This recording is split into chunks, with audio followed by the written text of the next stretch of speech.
Good morning po mga ka-blissful! Hala, ako po ay nagluto ng leche flan. At hindi ko po kayo naisama. Next time po. Ayan po, oh. Niluluto ko na po siya. At ako po ay nag-experiment. Kasi hindi ko pa po nagagawa yung magluto ng nilalagyan ng gelatin. So, nagawa po ako ng 5. Yung 2 po, nilagyan ko ng gelatin. And now, ayun po. Ini-steam ko na po. Diba? Actually, nung pong ako ay nasa Dubai, wala pa po akong anak. Yan po ay ginawa kong negosyo. Nagnegosyo po ako ng ganyan. Pero syempre, sa mga kaibigan lang po ako nagbibenta. Nagpapa-order. Ayun po ako, ginawa ko rin pong manahin ng mga pajama. Opo. So, kumbaga, yung pong mga maliliit na bagay ay nagawa ko na sa business. So, talaga po pag may business, maayos po ang buhay. Yeah. Pero yun, nagtatahi ako ng pajama. Yeah, matyaga po ako. Tyaga po ako sa mga ganun. Pero dahil go on, nagkaanak, may anak na, so wala nang ganun. Pero kahit po nung may anak na po ako dito sa Canada, naggagawa din po ako ng, hindi lang po leche flan ang ginagawa ko. Noong ako'y nasa Dubai, gagawa po ako ng sapin-sapin, kutsinta, puto. Madali lang po kasi siya. Tapos ang iyon namang puhunan is napakaunti naman ang puhunan. May pagkain na kayo, may pambenta pa kayo. Kaya ako po dun sa lodo po ako dun sa mga nagninegosyo ng ulam. Gawin niyo pag nagluto kayo ng ulam, may pinagbentahan na kayo, may pagkain pa. Hindi po talaga sa gabal ang kahirapan. Pagka po tayo ay marunong gumawa kung paano tayo dadami. Dadami. Well, ayan po. Ngayon naman po, gumagawa po ako ng what do you call this? Para pong pasta. Dinilaga ko na po ito. Ay, ganito po. Ganito po ang tsura ng aking mga dinilaga. Pinalambot ko na po siya. So, ayan. Lagyan ko po nitong pasta paste. And i-bake ko po siya. Well, naghahanap po ako ng akin na pong isiset. Naghahanap po ako ng pwede ko pang ilagay na manggagaling po dito sa nagluto po ako ng kanin. Para po pag ako'y nasa may meeting, tatayo na lang ako para pagka nagugutom, kukuha na lang. Tsaka ayun po, mga prepare na po yung isang kain, yun lang kukunin mo, iinit mo, ganun po. Ganun po ang kabisihan ng buhay. Kasi pag hindi ko po ginawa iyon, ako po'y magugutom. May pag po ako'y nagugutom, nagagalit po ako sa sarili ko, mga ka-blissful. Parang sinasabi ko po sa sarili ko, ba't kailangan kong magutom ako na may nagtatrabaho? So,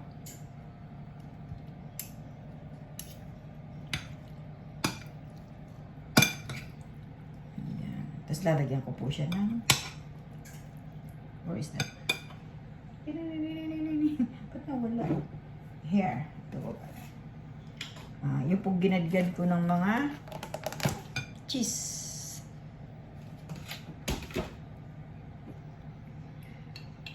Kanina po gusto ko kayong isama dito sa paggawa ko po ng leche flan.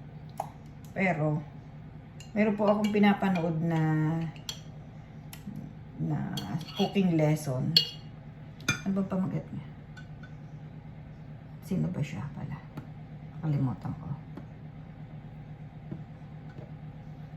Ano po? Si Mrs. Galang Kitchen. Grabe, tinuro po niya kung paano ginagawa ang white. Oh, next time po gagawin ko. Pero yung pong white, itinuro po niya na pwede ko po ilagay sa freezer. So, ako po ay kulang na sa, wala na po akong condensed milk. Kaya lang ginagamit ko po ay hindi po evaporated milk kasi may fresh milk po ako. Yun po yung ginagamit ko. We'll see. So, nag-experiment po ako dun sa, kasi napapanood ko lang po yung ginagawa ng, nilalagyan ng, ng gelatin. Wala pa po akong ginawa. Wala pa po ako nagagawang ganun. At nung po ako nasa Dubai na gumagawa po ako ng ganyan, kasalukuyan po akong buntis kay Lara. Sa akin po panganay. Gusto po nila. Ginagawa po nila yung mga kaibigan namin sa Dubai. Ano po pinapalaman po nila sa tinapay.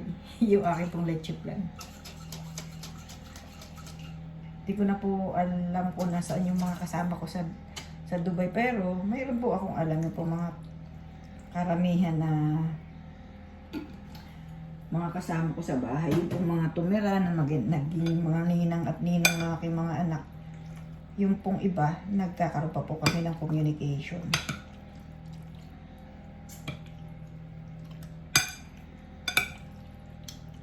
Napakatagal ng panahon, no? Si Lara po ngayon ay 26 na po siya ngayong June. So, tagal na, no? 4 years old po siya nung mag-land kami dito sa Canada.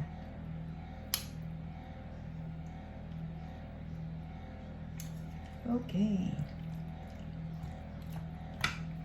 So, sana. Pwede ko po kasing ilagay lahat ang gusto kong ilagay dito. Wala akong magagalit dyan. Pwede ko po ilagay lahat. Lahat ng gusto kong ilagay na gulay. So, ako po ay may ilalagay. Kasi syempre i-bake ko. Tingnan natin kung ano nga pwede kong ilagay. Oh, yun.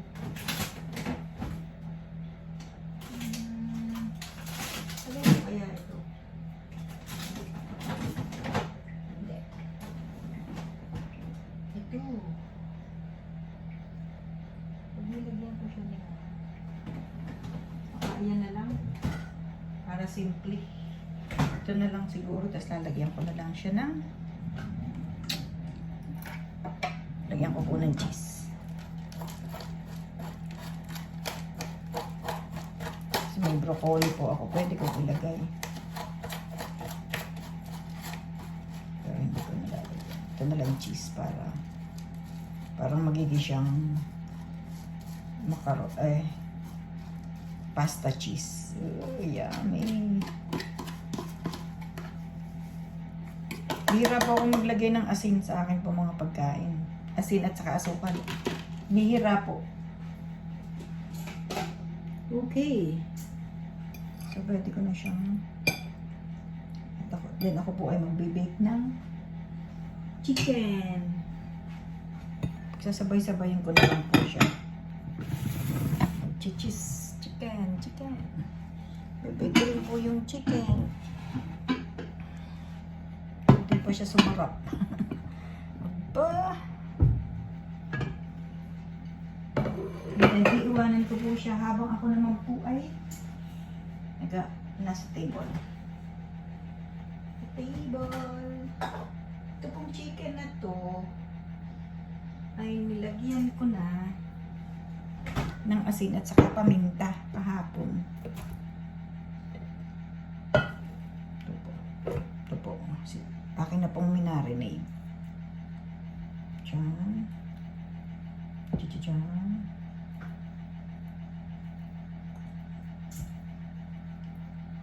Pagka po marunong kayong magluto, kahit ano pong gawin, timpla, talaga pong ano siya, magiging maayos ang ulam.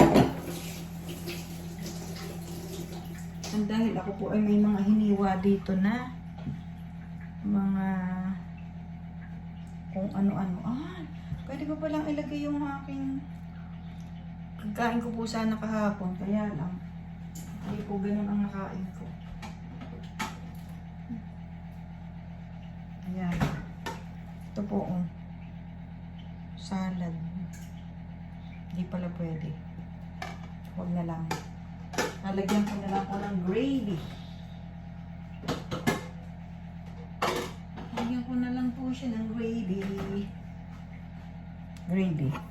Turkey gravy. Ito po, ilalagay ko po dito para pag bibake ko, may lasa siya. Pero may lasa na po siya. Napakasimple po nung lasa ng pag po inilagay ninyo ay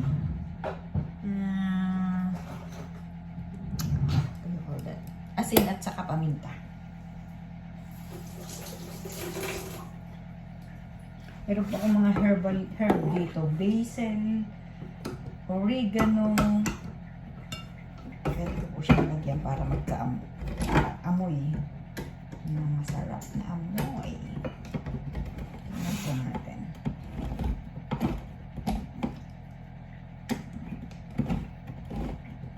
Pag po ako nagluluto, kunyari, hindi ko po siya masyadong alam or hindi titingin po ako sa YouTube, manonood po ako ng YouTube. Pag po ako yung nakapanood ng mga dalawang ng YouTuber, ay yung lahat po ng idinadagdag ko po. Lahat ng available kong nandoon sa pinanonood ko, idinadagdag ko po mga ka-blissful. Ganun po ako ka-crazy. Crazy. Yan. Luluto po siya ng may lasa.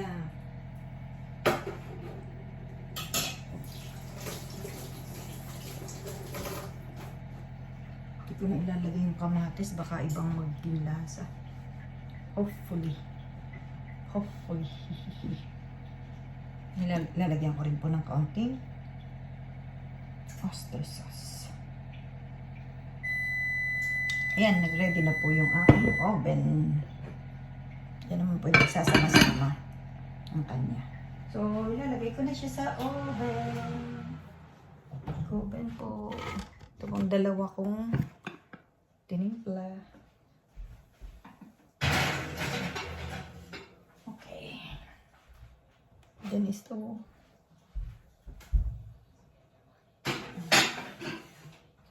then, mga 30 minutes po. Then, checkin ko po siya mamaya. Para nasan tayo. Tingnan natin to. Ano naman siya ready na. We'll see. Ito pong una kong niluto na leche flan. Kung na nga po kayo na isama mga ka-blissful. Tingnan po natin. Pwede ko ba kayong isama? Tingnan po natin mga ka-blissful. Kita ko po sa inyo yung aking yes. Ayan po, oh. Ito po yung walang gelatin. Ito po yung may gelatin. Titingnan ko po kung okay na siya. So, diyan ko na lang po siya. Hindi po. May mga lyanera po ako diyan, kaya lang malalaki. At yung pong steamer ko ay ganun lang kaliit. Siguro po pag umuwi ako ng Pilipinas, bibili po ako ng steamer diyan. Medyo pricey po dito mga ka-blissful. At bihira naman po ako magluto ng ganyan. Actually, kalimitan po ang niluluto ko ay sa oven. Okay.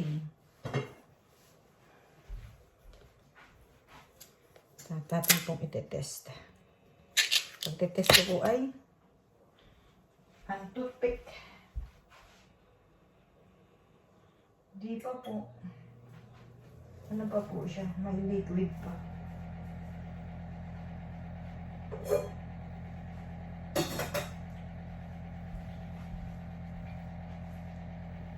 Okay. Medyo napagod na po ang person. Kasi po mga alas 3 na po siguro ngayon. Tapos pagod na po ako. Pagod na. Pagod na po. Kailangan ko na pong ipikit ang aking mata, mga ka-blissful.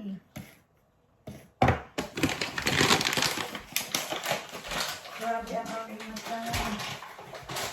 Kasi po kanina nagtrabaho na po ako. Mayroon po kaming may client po kami kanina. Na 11 to 12 or mga ganun.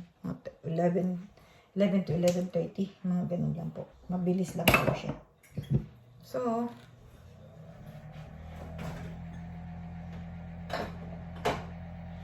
yeah. Buti po ako'y nakapag-film at nakasama ko pa rin po kayo mga ka-blissful. Ingat po kayo palagi. Ang aking pong mga anak, kumusta kayo dyan anak? At ang lahat po ng ating mga subscriber. Ingat po kayo palagi mga ka-blissful. Salamat po sa inyong pag-tune in and pag-ingatan po ang inyong mga sarili. Okay. Bye. Bye po. Love you mga anak. I love you po.